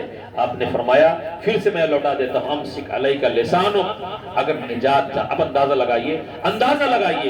اچھا ایک چیز اور ہے، اس میں تین چیزیں ہیں نجات کے لیے۔ ایک تو اللہ کا معاملہ ہے، ایک تو اپنا خود کا معاملہ ہے، ایک سماج کا معاملہ ہے۔ بات سمجھے کہ نہیں؟ امسک علیک لسانک ولیسک بیتک وابکی علی خطیئتک۔ امسک علیک لسانک، یہ سماج سے، یعنی زبان کو پکڑے رہو گے تو سماج سے تمہارے تعلقات اچھے رہیں گے، سماج میں تم سے لڑائیاں، جھگڑے، گالی گلوچ، دنگا فساد نہیں ہوگا، یہ سماج کا معاملہ ہے۔ یہاں ایک سماج کی بات نبی نے کہی، ولیسک بیتک، یہ تمہارا اپنا پرسنل معاملہ ہے، یعنی وہ سماجی بات ہے۔ وہ حدیث کا جو پہلا ٹکڑا ہے وہ سماج سے، دنیا کے لیے ہے، کہ دنیا سے تمہارے تعلقات بہتر ہوں گے، دنیا سے تم محفوظ ہو جاؤ گے، کوئی تم کو گالی نہیں دے گا، کسی معاملے میں تم کو شامل نہیں ہے، دنگا فساد، پولیس یا اس طرح کی فوج، ان تمام چیزوں سے بچ جاؤ گے۔ کب؟ جب زبان کو قابو میں رکھو گے، تم سب تمہارے یار ہوں گے، سب تمہارے دوست ہوں گے، سب تمہارے خیر خواہ ہوں گے، کوئی تمہارا نام برائی میں نہیں لے گا، کوئی تمہارے نام کا کہیں کمپلین نہیں کرے گا۔ کب؟ جب زبان کو قابو میں رکھو گے، یہ دنیا کا معاملہ۔ ولیسک بیتک، یہ تمہارا گھر کی بات ہے، اور جب گھر کا معاملہ ہے، گھر میں رہو گے تو تمہارا گھر بھی پیارا ہو جائے گا، تمہارے بچے بھی تمہارے کنٹرول میں رہیں گے، تمہارے نگرانی میں رہیں گے، ان کی اچھی پرورش ہوگی، اچھی دیکھ ریکھ ہوگی، اچھی تربیت ہوگی، اچھی تعلیم ہوگی، سب کچھ ہوگا، ماں باپ کے سب کے حقوق ادا کرو گے، یہ تمہارا پرسنل معاملہ۔ اور اس کے بعد اس خالق کی بات ہے جس نے ہم کو اور آپ کو پیدا کیا ہے، وابکی علی خطیئتک، اور اپنے گناہوں پر روتے رہو۔ دیکھیں کتنی پیاری بات، ایک سماج کی، دوسری ہماری، تیسری اللہ کی بات، تو بڑی پیاری بات ہے۔ میں چاہوں گا میرے دوستو، پوری زندگی کا نچوڑ ہے، پورے آخرت کا نچوڑ ہے، اس دنیا میں بھی آدمی کامیاب ہو جائے گا اور آنے والی زندگی بھی اس کی بہتر ہو جائے گی۔ کب؟ جب آدمی اپنی زبان کو قابو میں رکھے۔ ہنسانا بری چیز نہیں ہے، ہنسانا بری چیز نہیں ہے، لیکن بے پر کی بات، لایانی بات، ادھر ادھر کی بات نہیں ہنسنا چاہیے۔ نبی نے ہنس کر بھی دکھایا ہے۔ ارے نبی کی زندگی بھی مثالی زندگی ہے، میں نے کہا نہیں، وہ عورتوں کے ساتھ گھومتے، کے ساتھ باقاعدہ اچھا معاملہ ہوتا تھا، نبی نے ہنسا بھی ہے، ہنسایا بھی ہے، لیکن کبھی ایسی بے پر کی بات نہیں، جھوٹی بات نہیں کی ہے۔ آپ دیکھیں نبی کے ایسے واقعات آپ کو مل جائیں گے. واقعات آپ نے کہہ دیا, ایک آدمی آیا, کہا اللہ کے رسول مجھے ایک اونٹ چاہیے, مجھے بہت لمبا سفر جانا ہے, میرے پاس نہیں ہے, مجھے اونٹ چاہیے. اللہ کے رسول نے ایک صحابی کو کہا بھائی جاؤ ان کو اونٹنی کا بچہ دے دو. کیا کہا؟ ان کو اونٹنی کا بچہ دے دو. وہ آدمی نے کہا اللہ کے رسول میں اونٹنی کا بچہ کیا کروں گا, مجھے سفر کرنا ہے, مجھے سفر. نے کہا میرے بھائی ہر اونٹ اونٹنی کا بچہ ہی ہوا کرتا ہے. اب سب لوگ ہنسنے لگے. یعنی یہاں نبی نے باقاعدہ ہنسا, نبی ہنسے صحابہ کرام, لیکن بے معنی بات نہیں تھی, بامعنی بات تھی, سچی بات تھی. آپ ہنسنے کے لیے کوئی پہلو نکال لو, ہنسنے کے لیے کوئی پہلو نکال لو. جیسے وہ واقعہ آتا ہے, واقعہ ایک بڑھیا اللہ کے رسول کے دربار میں آتی ہے, اللہ کے رسول میرے لیے جنت کی دعا کر دیجیے. نبی نے کہا جنت میں تو کوئی بڑھیا نہیں جائے گی. بیچاری رونے لگی. اللہ کے رسول نے تسلی دیا کہ ایسا سنو, جنت میں آدمی جوانی کی حالت میں جائے گا, بڈھوں کے لیے جنت نہیں ہے. کیوں؟ اللہ کی جنت نایاب چیز ہے, بہت بلند چیز ہے. وہاں ہر چیز اپنے ٹاپ کی ہوگی, تو بڑھاپے کا وہاں کیا لینا دینا, وہاں بڑھاپے کا کیا لینا, وہاں خوبصورتی بھی اپنے ٹاپ پر ہوگی, ہر چیز اپنے ایک دم شباب پر ہوگی جنت. تو نبی نے کہا کہ جنت میں بڑھیا نہیں جائے گی. وہ رونے لگے. آپ نے کہا نہیں, وہاں آدمی جوانی ہنسنے ہنسانے کے طریقے بن سکتے ہیں, لیکن جس میں گناہ نہ ہو, کسی کی بے ادبی نہ ہو, کسی کی بے عزتی نہ ہو. انسان نے, اللہ نے کے رسول نے کہا کہ زبان کو پکڑ لو. اس کا مطلب نہیں کہ آپ کے سامنے کوئی کسی کو گالی دے رہا آپ خاموشی سے, نہیں, وہاں بولنا ضروری. اچھا ایک چیز اور ہے, وہاں بولنا ضروری ہے, وہاں بولنا ضروری ہے. ہمارا ایک بھائی ہے, میں اس کو جانتا ہوں, بہت اچھا ہے, بہت اچھا ہے. ہم کہیں گئے اتفاق سے, ہمارے دیگر شناسہ ہیں, اس کے بارے میں بڑی باتیں کر رہے ہیں, یا تو ہم ان کی زبان کو روک دیں یہاں سے, یا تو اٹھ کر چلے جائیں. کہیں بولنا ضروری بھی ہے. نبی نے فرمایا کہ ظالم و مظلوم دونوں کی مدد کرو. نبی نے فرمایا کہ ظالم کی بھی مظلوم کی دونوں کی بھی مدد کرو. اب آدمی اگر نہیں قرآن پڑھے گا, حدیث پڑھے گا, تو کیسے جانے گا کہ مظلوم ظالم کی مدد کیسے ہوتی ہے. نبی باقاعدہ یہ سوال کیا گیا تو آپ نے کہا کہ ظالم کی مدد ظلم کرنے سے روکنا ہے. ظلم کرنے سے کسی کو روک دو تاکہ اس کے گناہوں کے انبار اس کے نام اعمال میں لکھے نہ جائیں. گناہ جو کرنے والا تھا, کسی کو مارنے یا ہم نے ہاتھ پکڑ لیا, اگر مار دیا ہوتا تو وہاں گنہگار ہو گیا ہوتا. اب وہ میدان محشر میں اس کا گریبان پکڑتا, لیکن ہم نے اس کے ہاتھ کو پکڑ لیا. مارنے سے بیشتر, اس کے گال, اس کے رخسار سے ٹچ ہونے سے بیشتر ہم نے اس کے ہاتھوں کو پکڑ لیا. یہ ظالم کی مدد ہو گئی. اور مظلوم کی مدد یہ ہو گئی کہ ہم اس کے سامنے سینہ سپر ہو گئے, دیکھتا ہوں تو کیسے مارتا ہے. میرے دوستو, تو کہیں بولنا ضروری بھی ہوتا ہے, لیکن سوچ کر سمجھ کر بولنا چاہیے. بے ضرر چیز نہیں بولنی چاہیے, بے ضرر چیز نہیں بولنی چاہیے. اور ہر چیز کے لیے ہمیں کیا بولنا ہے, بولنے سے پہلے سوچنا چاہیے. ورنہ زبان میرے دوستوں بڑی خطرناک چیز ہے.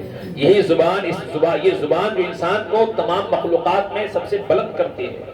یہ ہے نا, یہ زبان جو ہے نا, یہ اس کو آپ منطق اور فلسفہ پڑھیں گے تو اسی زبان کو بنیاد بنایا گیا ہے, منطق اور فلسفے کو. اور اسی زبان نے ہمیں دیگر جانوروں سے ممتاز کیا ہے, لیکن اس زبان کو ہمیں سمجھ بوجھ کے ساتھ, ستھرائی کے ساتھ, تمیز کے ساتھ اس کا استعمال کرنا چاہیے.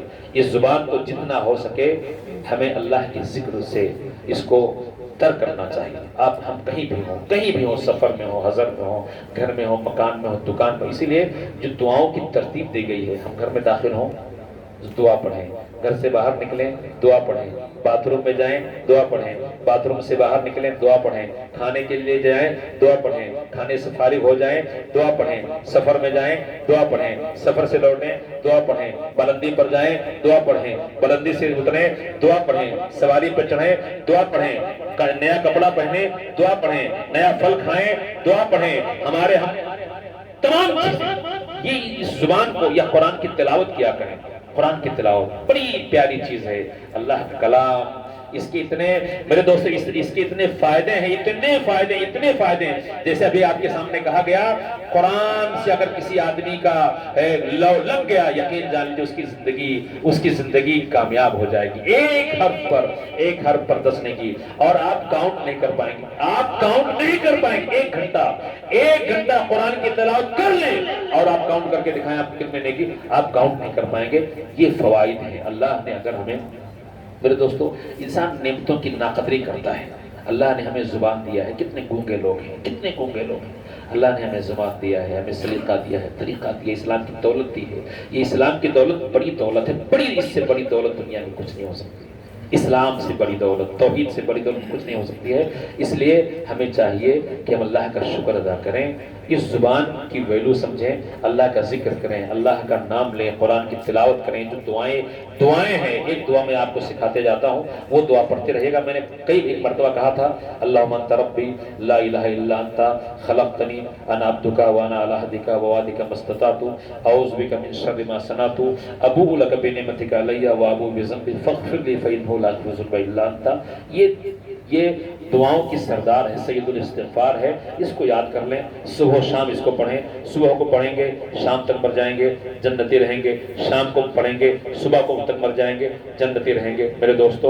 اور اس کے اور دیگر فائدے ہیں. تو یہ چھوٹی چھوٹی چیزیں ہیں جو ہماری زندگی کو سجا سکتی ہیں، سنوار سکتی ہیں. اللہ سے دعا کروں گا اس آخر خطبے میں کہ اللہ ہماری یہاں حاضری کو قبول فرما، ہمارے گناہوں کو معاف فرما، ہماری نیکیوں کو قبول فرما. ہماری زندگی میں جو دقتیں ہیں، جو تکلیفیں ہیں، جو ہمارے مسائل ہیں، ان کو دور کر دے اور ہمیں دنیا میں عزت دے، مرنے کے بعد جنت دے. آمین. وآخر دعوانا ان الحمد للہ رب العالمین.